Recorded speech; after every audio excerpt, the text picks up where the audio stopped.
Hello everyone, Amit Yadav here and इस video में discussion होने वाला है electric charge and electric field, जो चैप्टर है आपका chapter 1 according to your NCERT. And जिस यूनिट से बिलोंग करता है उस यूनिट का नाम है इलेक्ट्रोस्टैटिक, जिसमें चार्ज कैसा रहता है, रुका हुआ रहता है।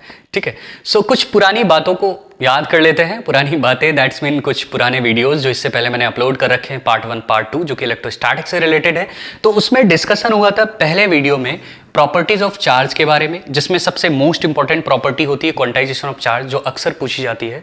और चार्ज कंजर्व्ड होता है फॉर एन आइसोलेटेड सिस्टम, इसके लिए भी पूछा जाता है काफ़ी कुछ। तो कुछ प्रॉपर्टीज इंपॉर्टेंट हैं जो ज़्यादातर आती हैं एग्जाम में।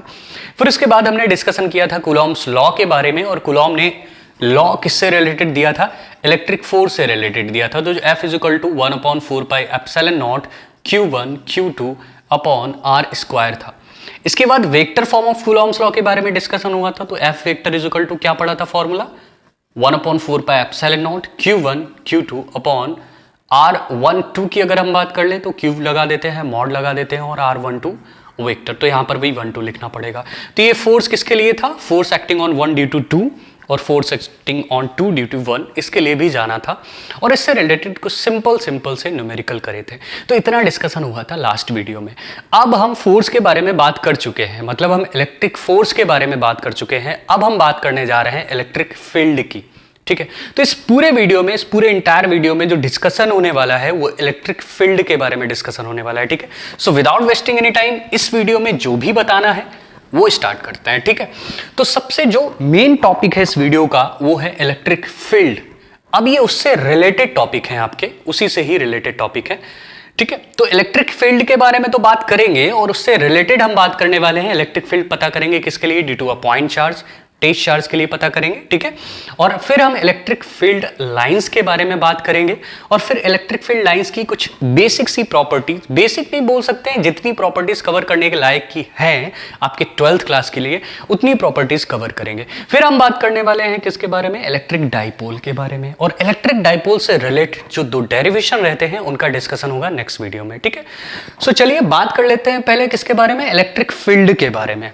ठीक है, चलिए ऐसा कुछ सोच के रखते हैं कि ये पॉजिटिव चार्ज है, ऐसा मान लेते हैं। ये पॉजिटिव चार्ज मैंने यहाँ पे प्लेस कर रखा है। देखो बोर्ड पे कोई पॉजिटिव चार्ज है नहीं, बट ऐसे हम रख रहे हैं यहाँ पे, तो मान के ही चलते हैं ये पॉजिटिव चार्ज रखा हुआ है। ठीक है, ये पॉजिटिव चार्ज रखा हुआ है। तो पॉजिटिव चार्ज हो, जरूरी नहीं पॉजिटिव हो, मे बी निगेटिव भी हो सकता है। तो ये अपने अराउंड अस एक एरिया बनाता है, ये अपने अराउंड अस क्या बनाता है, एक एरिया बनाता है। उसी एरिया को हम लोग बोलते हैं क्या, इलेक्ट्रिक फील्ड। ये क्या बना लेता है, इलेक्ट्रिक फील्ड बना लेता है अपने अराउंड अस। अच्छा, ये जब अपने अराउंड अस एक इलेक्ट्रिक फील्ड बना लेता है तो किसी दूसरे के आने से, किसी कोई दूसरा आता है, कोई दूसरा कौन आएगा, चार्ज ही आएगा, तो उसको अफेक्ट करता है। अगर पॉजिटिव आएगा, अगर ये पॉजिटिव है तो पॉजिटिव आएगा, तो उसको क्या करेगा, धक्का देके के बाहर करेगा अपने फील्ड से। और अगर निगेटिव आएगा तो उसको जबरदस्ती खींचेगा। तो दोनों कंडीशन में क्या अप्लाई करेगा, फोर्स अप्लाई करेगा। अगर सोचो यहां पर कोई नेगेटिव चार्ज रखा है तो अपनी मर्जी से तो आ नहीं जाएगा, तो ये क्या करेगा, उसको फोर्स लगाएगा और अपनी तरफ अट्रैक्ट करेगा। और अगर यही पॉजिटिव चार्ज होगा तो उसको क्या करेगा, धक्का देगा। आप ऐसे भी समझ सकते हो, आपने देखा होगा कि आपके मोहल्ले में जो कुत्ते होते हैं, डॉगी, सो अगर कोई बाहर से आ जाता है तो उसको भगाते हैं। अगर उनके एक एरिया में आ गया, ठीक है, तो उसको भगाने का काम करते हैं। और अगर उनका ही हुआ ना, तो उसको, अगर वो प्रॉब्लम है या ट्रबल में उनके एरिया में आए तो उसका वेलकम करते हैं, मतलब खुला एकदम स्वागत करते हैं उसका, आइए आपका स्वागत है। तो ऐसा क्यों होता है उनकी मेंटालिटी होती है। मेंटालिटी क्या, अगर बाहर का है तो वो क्या करते हैं, रिपल करते हैं, उसको भगाने का काम करते हैं। अपने ही है तो आने देते हैं। तो इसमें कुछ अलग है, मतलब ये सेम अगर है, सेम नेचर का है तो उसको क्या करता है, रिपल करता है। अपोजिट नेचर का है तो क्या करता है, अट्रैक्ट करता है। एकदम से बेसिक है, आपको पता होगा। तो अपने अराउंड से एक फील्ड क्रिएट कर लेता है, और दोनों ही कंडीशन में क्या लगाएगा, फोर्स लगाएगा। अच्छा, हमेशा हम सबसे पहले क्या लेते हैं, टेस्ट चार्ज लेते हैं। मे बी अगर हमने टेस्ट चार्ज लिया होगा, Q0 टेस्ट चार्ज लिया होगा या Q लिया होगा, तो ये बताएगा कि कितना फोर्स मतलब इस पे लग रहा होगा, मतलब ये कितना फोर्स फील करेगा। अगर हमारा फील्ड, इलेक्ट्रिक फील्ड ज्यादा स्ट्रांग होगा तो इस पर ज्यादा फोर्स लगेगा। अगर हमारा इलेक्ट्रिक फील्ड वीक होगा तो फोर्स क्या लगेगा, कम लगेगा। दोनों ही कंडीशन में क्या लगने वाला है, फोर्स लगने वाला है। सो चलिए हम इलेक्ट्रिक फील्ड के बारे में बात कर लेते हैं। तो जो फोर्स लगता है, जो इलेक्ट्रिक फील्ड होता है, उस पर जो फोर्स लगता है वो पर यूनिट चार्ज के इक्वल होता है। सो E इज इक्वल टू क्या लिखते हो, F अपॉन क्यू नॉट। इस कंडीशन में ई भी वेक्टर है और एफ भी क्या है, वेक्टर है, और क्यू वेक्टर क्वांटिटी है नहीं, स्केलर क्वांटिटी, और क्यू नॉट क्या है, टेस्ट चार्ज। ठीक है, जिसपे कितना चार्ज होता है, 1.6 × 10⁻19 कूलॉम पॉजिटिव होता है, जो कि किसी दूसरे के होने का प्रेजेंस बताता है, खुद का इसका वैल्यू बहुत कम होता है। ओके, सो यहां पर बात कर ली हमने इलेक्ट्रिक फील्ड के फॉर्मूले की, जो कि E = F/Q0। ये F वही इलेक्ट्रिक फोर्स है जो ये फील करेगा कितना ज्यादा, और ये लगाएगा इस पे। ठीक है, अगर सेम आ रहा है तो रिपल करने का काम करेगा, अपोजिट आ रहा है तो उसको क्या करेगा, अट्रैक्ट करने का काम करेगा। अब हम इसके यूनिट की बात कर लेते हैं, तो इसका यूनिट क्या होगा, फोर्स की वजह से यूनिट होने वाला है न्यूटन, और चार्ज की वजह से यूनिट होने वाला है कूलॉम। बच्चों वाली बातें कर लेते हैं, डायमेंशनल फॉर्मूला। तो डायमेंशनल फॉर्मूला फोर्स का होता है mL/T-2। वैसे ये मुझे बताना नहीं चाहिए था, लेकिन मैं आपका रिवीजन कराए दे रहा हूं। और चार्ज का होता है AT, सो दैट्स मीन निकल के क्या आने वाला है, mL/T-3A-1। This is the dimensional formula of electric force.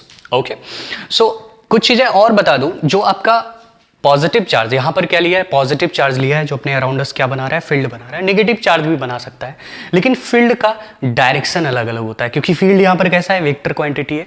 तो अगर पॉजिटिव ने क्रिएट करा है, अगर पॉजिटिव ने क्रिएट किया है, तो ये हमेशा ऑलवेज बाहर की तरफ इंडिकेट करता है, कुछ ऐसे।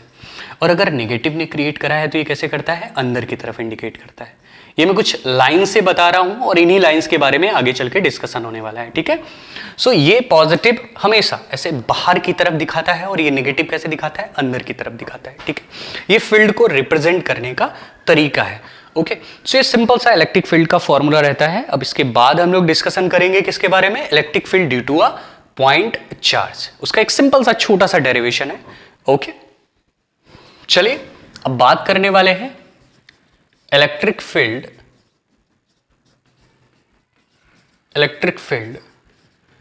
Due to a point charge. ठीक है, electric field due to a point charge. इस बार क्या करते हैं, एक Q पॉजिटिव चार्ज लेते हैं, ये अपने अराउंड अस क्या बनाएगा, फील्ड बनाएगा। इसने अपने अराउंड अस क्या बनाया, फील्ड बनाया। ठीक है, और इसी के फील्ड में किसको लेके आते हैं, टेस्ट चार्ज को लेके आते हैं, किसी दूसरे टेस्ट चार्ज को लेके आते हैं इसी के फील्ड में। तो एक सिंपल सा ये Q0 टेस्ट चार्ज लेके आए, और ये पॉजिटिव होता है, तो इस पे क्या लगाएगा, फोर्स लगाएगा। और कौन सा फोर्स लगाएगा, इलेक्ट्रिक फोर्स लगाएगा। कौन लगाएगा, ये Q लगाएगा। सो Q0 पे फोर्स लगा रहा है, और आपको पता है अकॉर्डिंग टू कूलॉम्स लॉ जो फोर्स लगाएगा वो इलेक्ट्रिक फोर्स क्या होगा, Fe क्या होगा, 1/4πε0 Q0/r²। अगर ये डिस्टेंस में क्या कंसीडर कर लेता हूं, r कंसीडर कर लेता हूं, तो क्या हो गया, Q0/r²। ये फोर्स लगाएगा इस पे Q0 पे। ठीक है, अब आप जानते हो पहले से क्या पता है आपको, E = F/Q0। जो इलेक्ट्रिक फील्ड इंटेंसिटी फील करेगा ये Q0, वो क्या होगा, E = F/Q0। तो E = F का वैल्यू रखोगे तो क्या आएगा, 1/4πε0 Q0/r² big upon Q0। Q0 से Q0 कैंसिल हो जाएगा, तो E = निकल के आएगा 1/4πε0 Q/r²। ये एक सिंपल सा फॉर्मूला मिला आपको, क्या मिला, 1/4πε0 Q/r²। अगर मैं इसके भी यूनिट की बात करता हूं, तो as well as same unit होगा, क्या होगा, N/कूलॉम, जो इससे पहले डिस्कशन हो चुका है।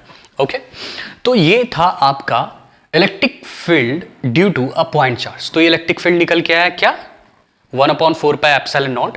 और इसको वेक्टर हम ऐसे नहीं लगा सकते, मॉड के अंदर लिखेंगे, क्योंकि ये सिर्फ और सिर्फ क्या लिखा हुआ है, ये सिर्फ और सिर्फ मैग्नीट्यूड लिखा हुआ है।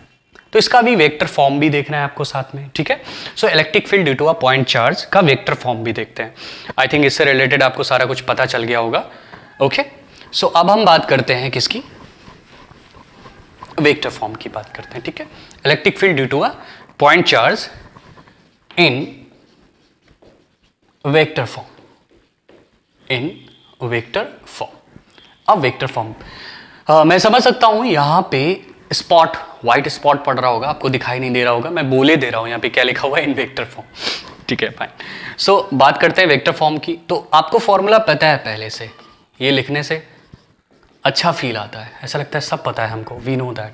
तो क्या जानते हैं हम लोग जानते हैं, जान चुके हैं हम लोग, क्या जान चुके हैं, E = 1/4 epsilon naught Q upon R square. Epsilon naught represent कर देता है कि ये कहाँ पर रखा हुआ है, जो भी हमने सिस्टम लिया होगा कहाँ पर रखा होगा, या तो एयर में या फिर वैक्यूम में, ठीक है। So 1/4 epsilon Q upon R square. यहाँ पर मैं इससे पहले भी जो आपका वेक्टर फॉर्म था किसके लिए, कूलॉम्स के लिए, मतलब इलेक्ट्रिक फोर्स के लिए जो वेक्टर फॉर्म था, वहां भी बताया था कि बाकी बातें भूल जाओ, इतना याद रखो कि जिन चीज़ों को आप वेक्टर फॉर्म में लिख सकते हो तो उनको तो लिखो, जो स्केलर है उनको तो लिख ही नहीं सकते, लेकिन जो डिस्टेंस है आपकी यहाँ पर वो डिस्प्लेसमेंट का काम करती है, क्योंकि डिस्टेंस कैसे लेते हैं, लाइन ज्वाइनिंग में लेते हैं। चार्ज के लिए हमेशा डिस्टेंस कैसे लेते हैं, लाइन ज्वाइनिंग में। तो यहाँ पर प्रॉब्लम कौन क्रिएट कर रहा है, आर। तो इसी आर को बदलना है किसमें, यूनिट वेक्टर में बदलना, मतलब वेक्टर में बदलना है। तो यूनिट वेक्टर से क्या करा दो, मल्टीप्लाई करा दो, किसके यूनिट वेक्टर से, आर की यूनिट वेक्टर से मल्टीप्लाई करा दो। तो सिंपल है, E is equal to, E vector के फॉर्म में लिखो 1/4 epsilon naught Q upon R square into R vector upon R. अब ये into R vector upon R कहां से आया होगा, क्योंकि आर यूनिट वेक्टर रहा होगा जिसका वैल्यू क्या होता है, R direction upon R magnitude, ठीक है। तो E vector is equal to निकल के आया 1/4 epsilon naught Q upon R cube R vector, okay. So ये वेक्टर फॉर्म था किसका, इलेक्ट्रिक फील्ड का। तो ये सिंपल सा है, वेक्टर फॉर्म है किसका, इलेक्ट्रिक फील्ड का, ओके। आई होप आपको समझ में आया होगा, सिंपल है, आसान है, नॉर्मल सी चीजें। ओके, सो नाउ जो टॉपिक है आपका इलेक्ट्रिक फील्ड लाइंस ये सिर्फ आपको समझना है, इससे रिलेटेड बहुत कम एग्जाम में आता है। मे भी हो सकता है कि प्रॉपर्टीज आपसे पूछी जाए तो प्रॉपर्टीज के बारे में डिस्कशन कर देंगे। आपको टॉपिक क्लियर होना चाहिए क्या होती है इलेक्ट्रिक फील्ड लाइन। सबसे पहले बता दूं कि आपको दिखती नहीं है, इमेजिनरी होती है, हम मान के चलते हैं किसी इलेक्ट्रिक फील्ड को समझने के लिए, लेकिन एक्चुअल में अगर देखा जाए तो इससे रिलेटेड आप आगे चल के एक टॉपिक पढ़ते हो, आपको पढ़ने को मिलता है इलेक्ट्रिक फ्लक्स, और वहां पर डेफिनेशन में लिखा रहता है the number of electric field lines.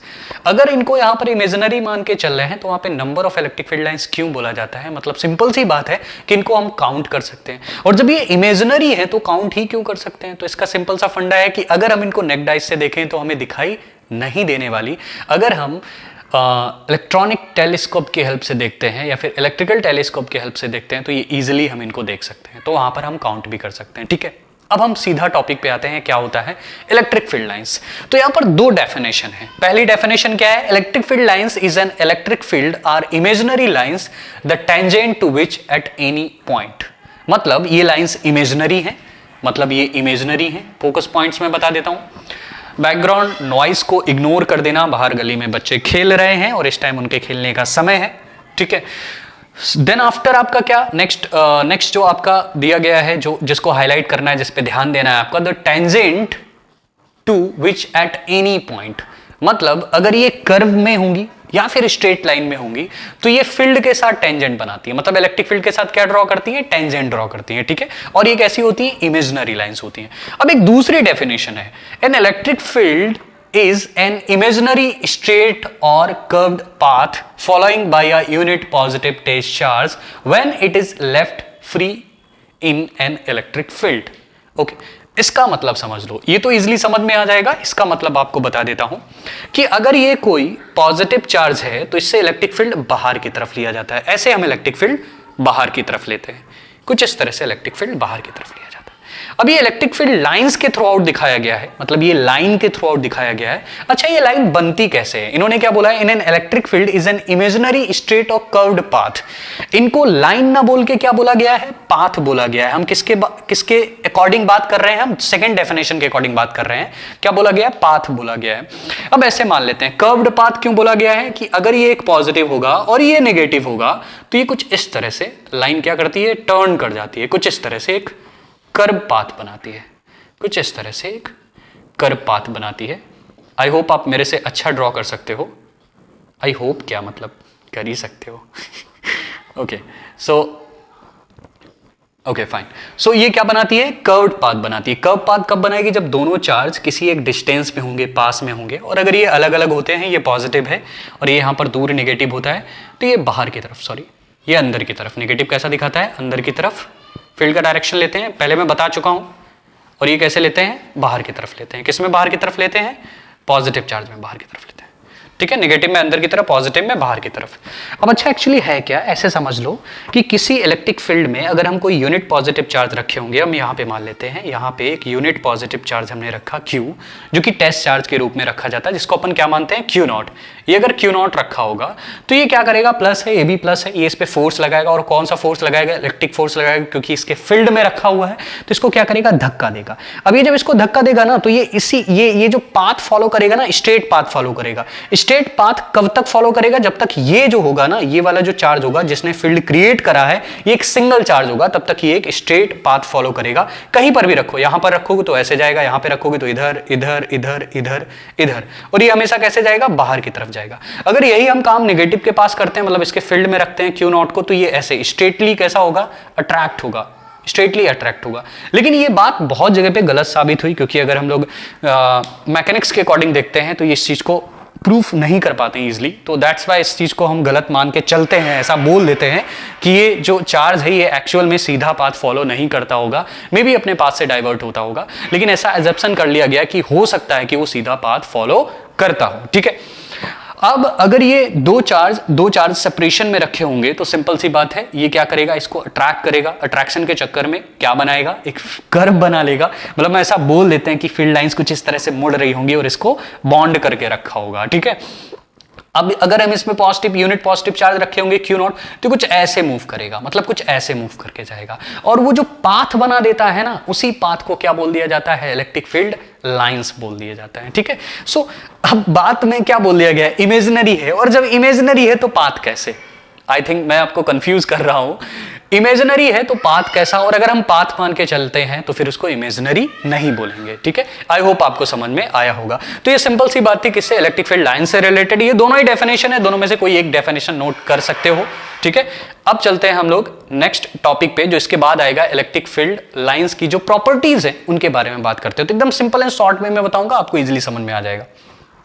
इसके बाद मैंने बताया था कि प्रॉपर्टीज के बारे में बात करेंगे, तो सिंपल सी प्रॉपर्टी है, और प्रॉपर्टीज को कैसे लर्न करोगे, अब आपको रटने की जरूरत नहीं है। एक सिंपल सा वर्ड अगर आपने लर्न कर लिया, दैट्स कॉल्ड स्पेटिक्स। अगर आपको स्पेटिक्स लर्न हो गया तो आपने सारी प्रॉपर्टीज भी लर्न कर ली।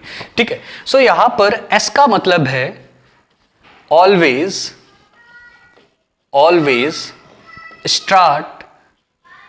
Start from positive charge.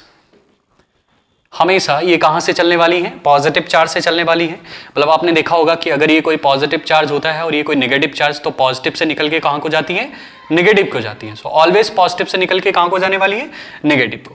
P का मतलब होता है परपेंडिकुलर। परपेंडिकुलर का मतलब क्या है, ये भी समझ लो। अगर सरफेस कुछ ऐसा है, मतलब अगर आप इलेक्ट्रिक फील्ड कुछ ऐसा क्रिएट कर रखा है, सो अगर सरफेस है, किसी सरफेस पे चार्ज डिस्ट्रीब्यूटेड है, तो कुछ इस तरह से हमेशा परपेंडिकुलर, सरफेस के हमेशा परपेंडिकुलर, पॉजिटिव है या नेगेटिव है, ऑलवेज परपेंडिकुलर। और मैटर नहीं करता सरफेस कुछ इस तरह से भी है, तो हमेशा कैसे जाने वाली है, परपेंडिकुलर जाने वाली है। इलेक्ट्रिक फील्ड लाइंस हमेशा कैसी जाएंगी, परपेंडिकुलर जाएंगी। सो आई की बात कर लेते हैं। आई का मतलब है यहां पर इंटेंसिटी। आई का मतलब क्या है, इंटेंसिटी। इंटेंसिटी जहां पर ये बहुत ज्यादा डेंस होंगी, पास में होंगी, ठीक है, वहां पर इनका इंटेंसिटी ज्यादा होगा, और जहां पर ये दूर होंगी वहां पर इंटेंसिटी इनका क्या होगा, कम होगा। टी का मतलब है टेंजेंट। टी का मतलब क्या है, टेंजेंट, जो कि इंपॉर्टेंट प्रॉपर्टी है। मतलब किसी जैसे सरफेस कुछ इस तरह से इलेक्ट्रिक फील्ड लाइंस कर्व बनाया, तो ये टेंजेंट कुछ ऐसे ड्रॉ होगा। ठीक है, ये टेंजेंट बनाएंगे। ओके, एंड आई, एक और आई आता है, तो एक आई का मतलब होता है इंटेंसिटी, और एक आई का मतलब होता है नेवर इंटरसेक्ट। नेवर इंटरसेक्ट मतलब ये आपस में एक दूसरे को कभी इंटरसेक्ट नहीं करते। अब एक सी आता है, सी वर्ड का मतलब है क्लोज लूप। ये क्या बनाते हैं, ऑलवेज क्लोज लूप बनाते हैं। और एक और वर्ड आता है एस, तो एस का मतलब क्या है, sudden brake. Sudden brake, okay, so simple सी प्रॉपर्टीज है, आप लर्न कर सकते हो। एस का मतलब है always start from positive charge, and P का मतलब है हमेशा ये सरफेस के कैसे रहने वाली है, परपेंडिकुलर रहने वाली है, ठीक है। और एक जो दूसरा आपका आई है, मतलब दूसरा क्या, नेक्स्ट वर्ड आई का मतलब है इंटेंसिटी, जहां पर ये बहुत पास पास में है वहां पर इंटेंसिटी ज्यादा होगा, जहां पर ये दूर दूर होंगी वहां पर इंटेंसिटी कैसा होगा, कम होगा। अब मैं बात कर लेता हूं टी का मतलब होता है tangent at an each and every point, कहीं पर भी टेंजेंट ड्रॉ कर सकते हो आप, जैसे कब हम यहाँ कहीं पर भी ड्रॉ कर सकते हैं। आई का मतलब है नेवर इंटरसेक्ट, सी का मतलब है क्लोज लूप, और एस का मतलब है सडन ब्रेक। ओके, सो मतलब लाइक जैसे ही हमने चार्ज को प्रोड्यूस करा तो एकदम सडनली ये आपकी इंटेंस्ड हो जाती है, मतलब वहां से प्रोड्यूस हो जाती है। ओके, सो ये थी properties of electric field lines. Okay, so इसके बाद का जो टॉपिक रहेगा काफी आसान है, उसी से रिलेटेड आपके दो डेरिवेशन है। ओके, इसको मैं रब कर देता हूं। इसके बाद का टॉपिक रहेगा इलेक्ट्रिक डाइपोल। बात करते हैं इलेक्ट्रिक डाइपोल के बारे में। ओके, ये जो बोर्ड साफ करने का टाइम था ये मैंने कट नहीं किया, कोई बात नहीं। बात करने वाले हैं किसकी, इलेक्ट्रिक डाइपोल की बात करने वाले हैं। चलिए जानते हैं क्या होता है इलेक्ट्रिक डाइपोल। इलेक्ट्रिक डाइपोल है क्या, टू अनलाइक चार्ज लेने हैं आपको, एक पॉजिटिव चार्ज लेना है और एक नेगेटिव चार्ज लेना है। कोई डेफिनेशन नहीं बता रहा हूं इसमें, आप ऐसे समझ लो। दो अनलाइक चार्ज होने चाहिए, take two unlike charge in same magnitude. दोनों चार्ज का मैग्नीट्यूड आपस में कैसा होना चाहिए, सेम होना चाहिए। ओके, सो दो चार्ज लेने हैं, सेम मैग्नीट्यूड में लेने हैं।